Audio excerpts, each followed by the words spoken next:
In 1482, at the age of 30, Leonardo da Vinci wanted to find work in the city of Milan. He wanted to be a designer of bridges, or a boat builder, or a sculptor, or whatever else the city needed. This was before the Mona Lisa, the Last Supper, the conceptual designs of a parachute, helicopter, or tank. Here was a man at 30 with ambition, wits, so many dreams, and unemployed. So, he sent a letter to Ludovico Sforza, the regent of Milan, explaining his many skills.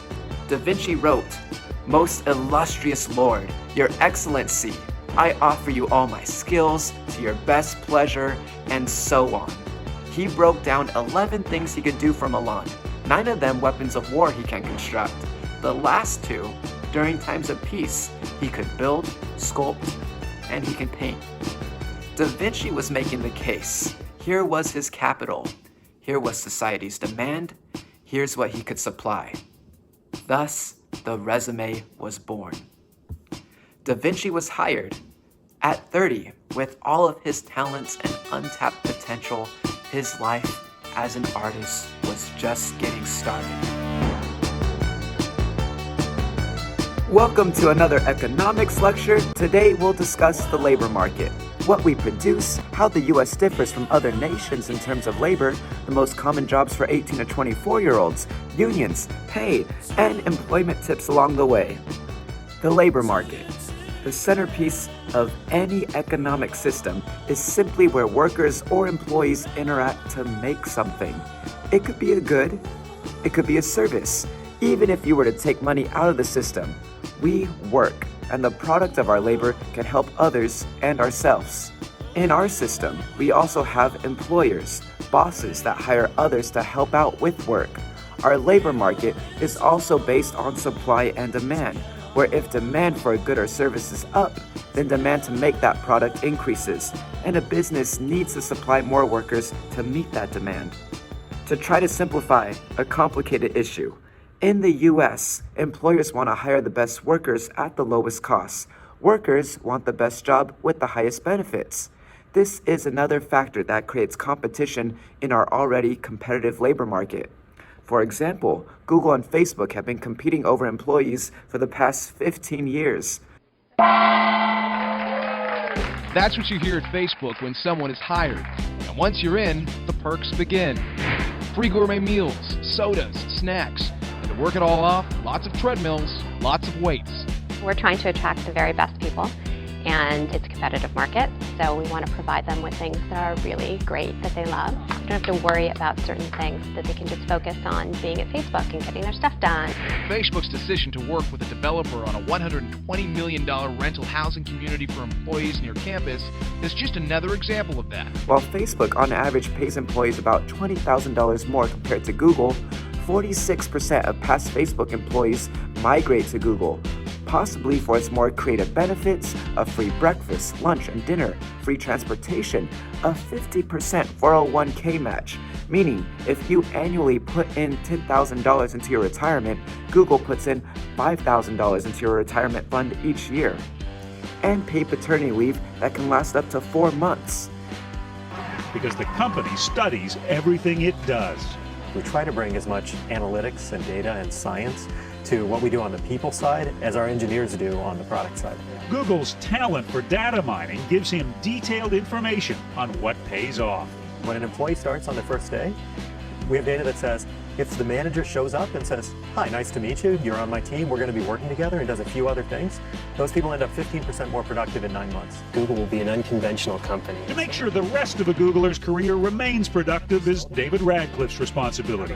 We thought it'd be a great idea to build a building that allowed us to really try out new things and find out what works and what doesn't work.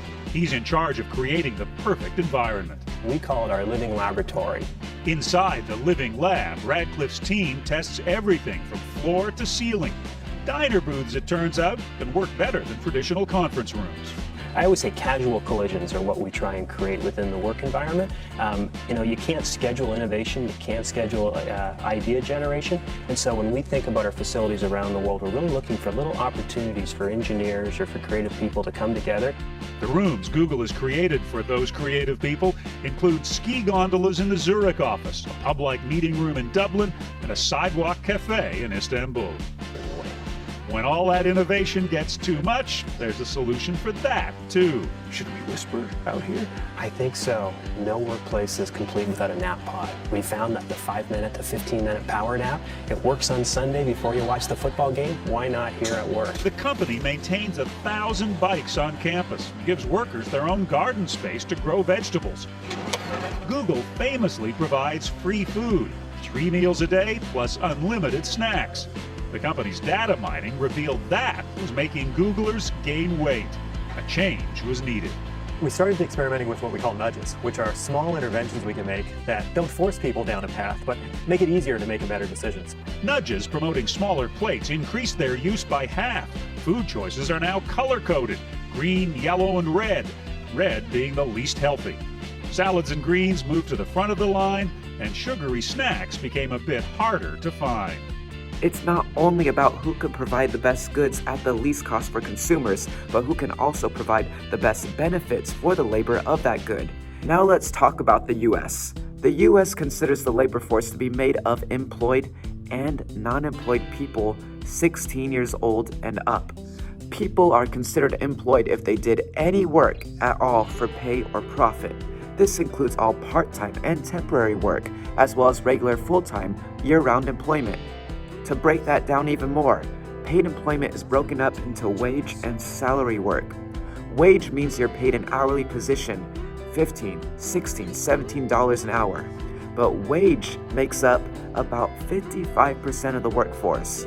Salary means that you have an annual, contracted, secure amount that's broken up by month.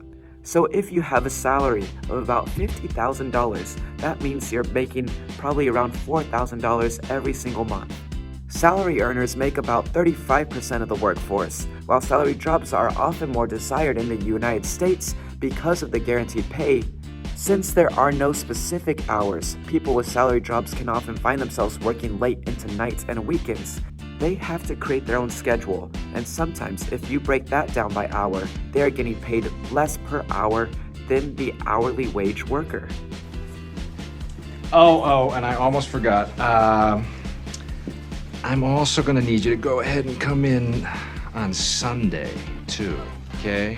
We lost some people this week, and we need to sort of play catch-up.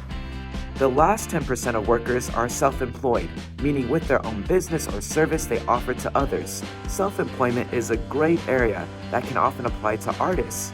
It's hard to gauge how many hours they put into any one project or what they're being paid for. Now, unemployed in the United States means anyone who does not currently have a job but is actively searching for one. Currently, this is about 4% of the workforce, or 6 million people. To show that you're actively seeking employment means that you're filed for unemployment and now have a case manager, and also show that you are actively filling out resumes and applying for jobs. Who is not in the labor force are those who have no job or are not looking for one. This mostly applies for students, retired people, and stay-at-home parents. Despite whatever work they do for family, at the home, or at school, if you have no paid employer or no paper trail of money, you are not considered part of the labor force. This comes out to about 100 million Americans, nearly a third of the nation's population. So a few more fun facts about the US labor force compared to other nations. First, we work more hours. Based on the Organization for Economic Cooperation and Development, Americans worked an average of 1,790 hours a year, compared to France's 1,482 hours. Americans work longer hours with the mentality of more work equals more productivity, which more often than not leads to overworked, burnt-out employees in the US.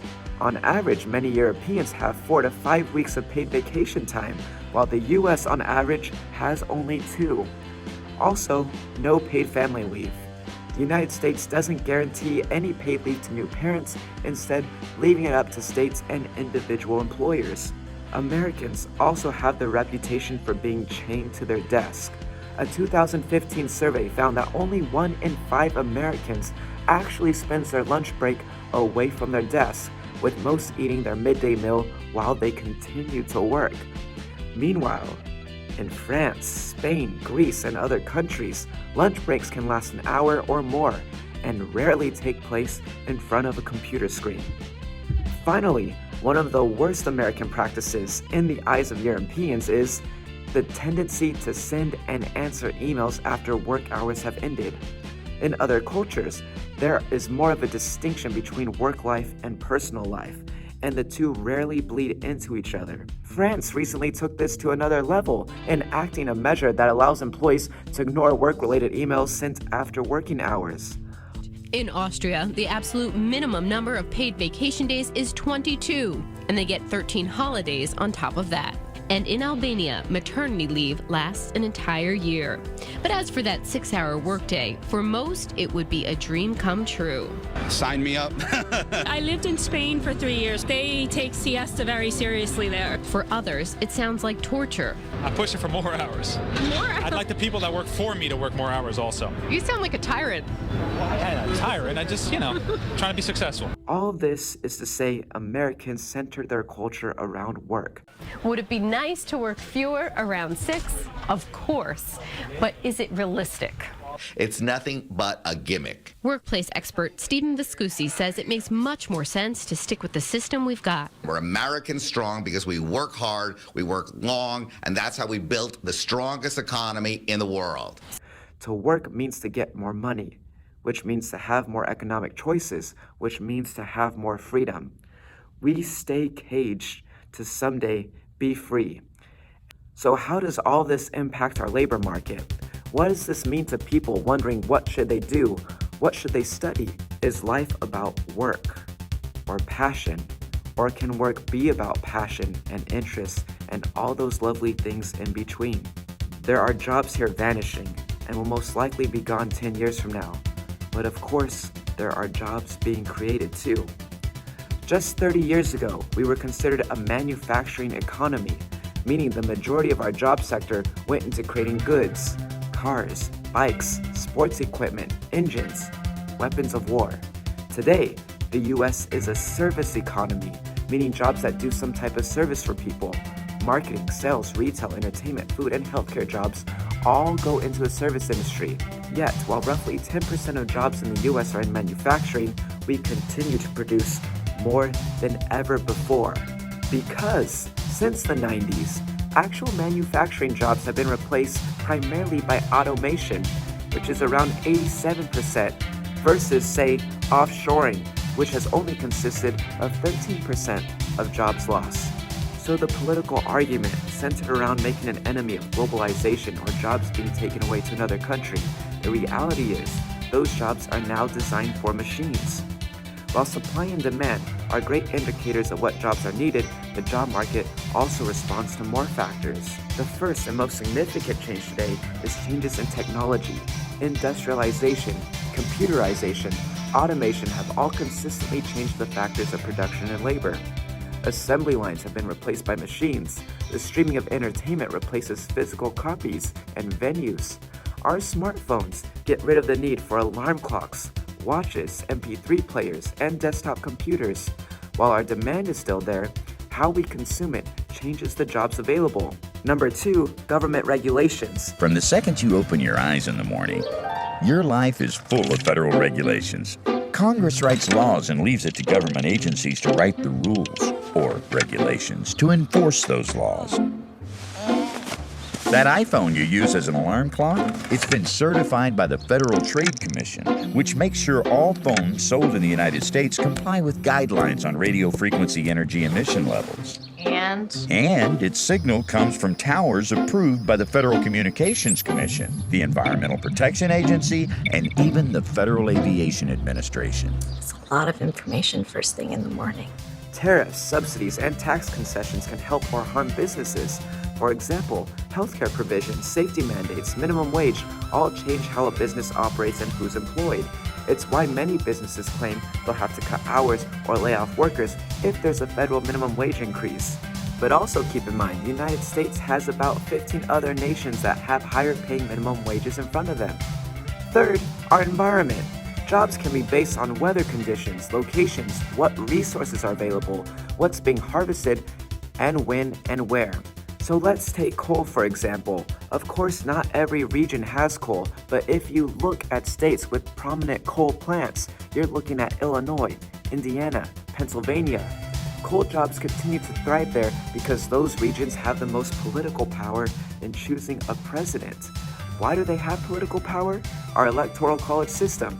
Why is each president afraid or outright rejects the possibility of ending coal mines? That means the loss of jobs for these workers in this region and the loss of their political support. I got 4 kids, 2 daughters, 2 sons, wife, who's going to school right now just in case anything happens to me.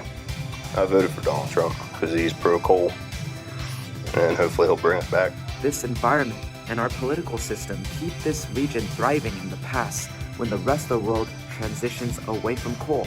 Finally, our social culture. What we deem as acceptable in buying or production all influence quantity and quality of jobs. Think about unions, boycotts, and individual decisions to purchase an item also play a role into the labor market. Our choices of what to buy shapes our social culture and often rely on a battle between morality and convenience. Do I have the ability to spend a little more, or do I want the quickest and easy option from Amazon Prime? Should I walk, take the bus, or call an Uber? Throw in a boom in the tech industry and you have people employed for jobs that last momentarily as seasonal roles, projects, or single daily tasks. Economists even refer to the labor market right now as the gig economy, meaning more and more people are employed as independent workers for short-term tasks. Think about food delivery through apps, rideshare drivers. Even a lot of those desired Facebook, Twitter, and Instagram jobs are considered independent contract work. According to Pew Research, about 16% of Americans have already participated in some online gig platform. Additionally, Hispanic adults stand out for participating in the gig labor force. 30% of Hispanics have earned money this way, compared with 20% of Black adults, 19% of Asian adults, and 12% of white adults. And Americans with lower incomes are more likely than those with middle or upper incomes to have ever earned money through these kinds of sites or apps. The benefit is, it's easy to make a quick buck, but you're not provided with a retirement plan, healthcare benefits, and even have to pay more in taxes when filing for independent contract work. In addition to all of that, independent contract work is on the rise in tech companies, meaning these individuals are hired for monthly projects or tasks without actually being fully employed by these tech companies. Some of these tasks, like at Facebook, are actual content moderators meant to keep the media free of violent or harmful images.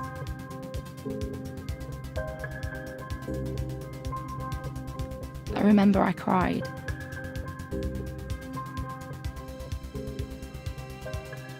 It's the most important job in Facebook, and it's the worst, and no one cares about it.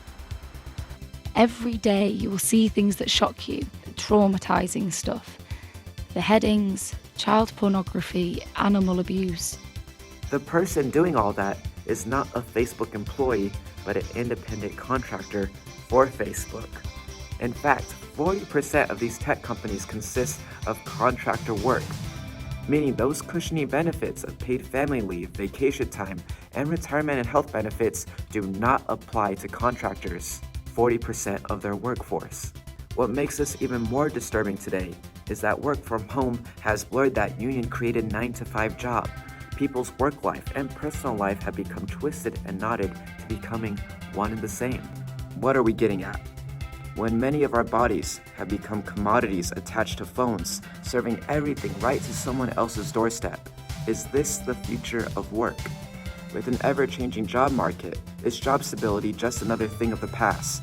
What career do you want right now? And what will demand look like for that career just a few years from now? But what we've seen in the past 20 years are those who thought they had the most stable position end up being unemployed in their 40s and 50s, too young for retirement, yet too broke or too inexperienced to start over someplace new. The workplace as we know it will not go back to what it was before March 2020. So what does that mean to you? From 18 to 48, people change their career paths 3 to 7 times. Expecting someone to know what they're doing at 18 sets you up to be disappointed in yourself if things don't work out. I say all of this because I have a request. I'm asking you to be open to any new experience, and this will build your capital. In an ever-changing job market, this makes you more unique. Take that odd job, meet new people, and if a change presents itself to you, go for it.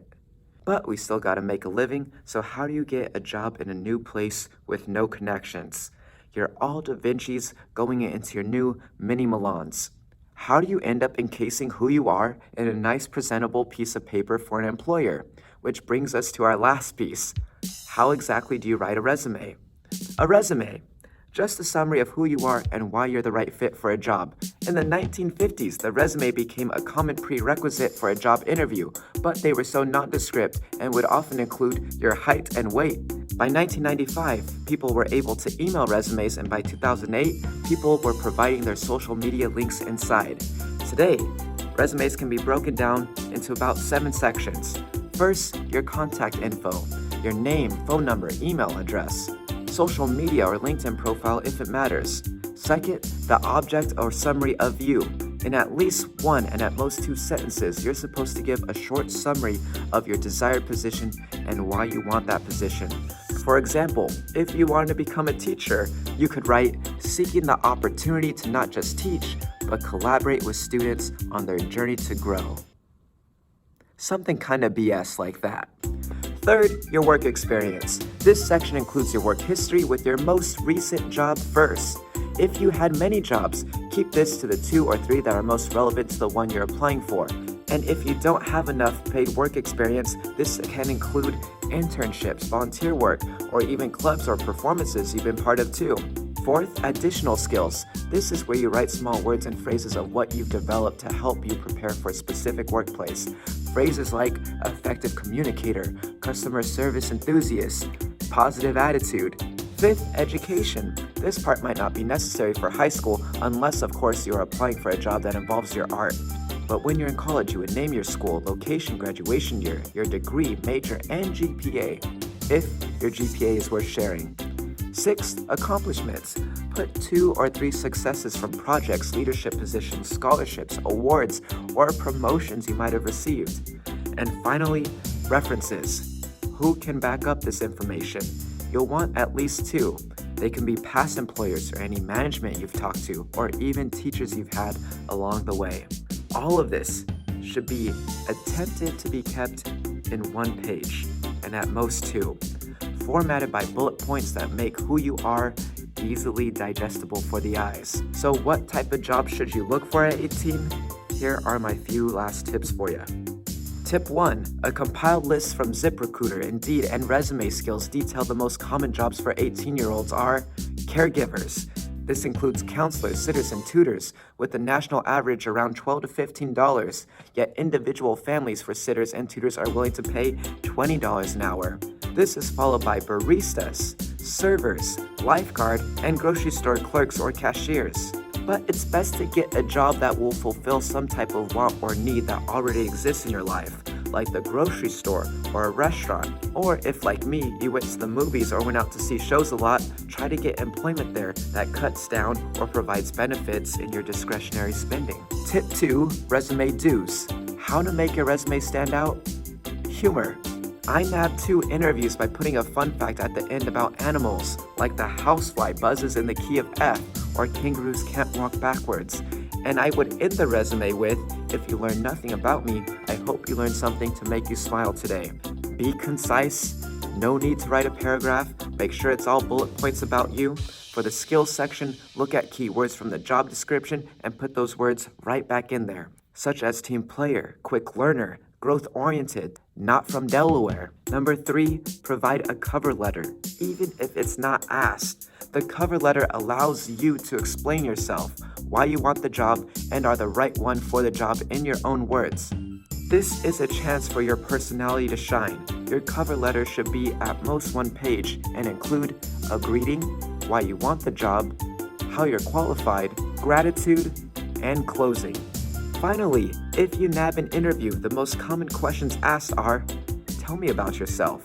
What's your biggest strength and weakness? And tell me about a time where you struggled getting a task done. What did you learn from the experience? These are the questions you can prepare answers for, and always have a question for them at the end. My personal favorites asking are, what's something you enjoy about working here? Or, what's something you would have liked to know when you first started here? And number 5, research the average wage for the job you're applying, and it's absolutely legal for coworkers to discuss their wages. Employers might discourage it, but under federal law, you are protected to discuss wage discrepancies, different raises, and more with coworkers.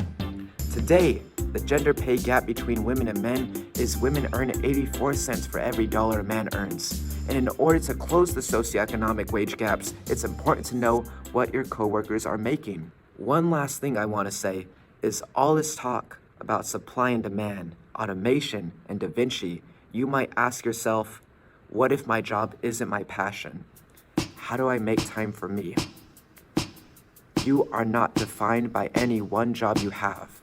You are not losing any piece of yourself. You're expanding. For those of you concerned about time for your art, craft, or any other passion, be open to inspiration in the most unexpected places. At the end of the day, your hunger for passion will not starve, but your experience is feeding that passion. Thank you for watching. Godspeed.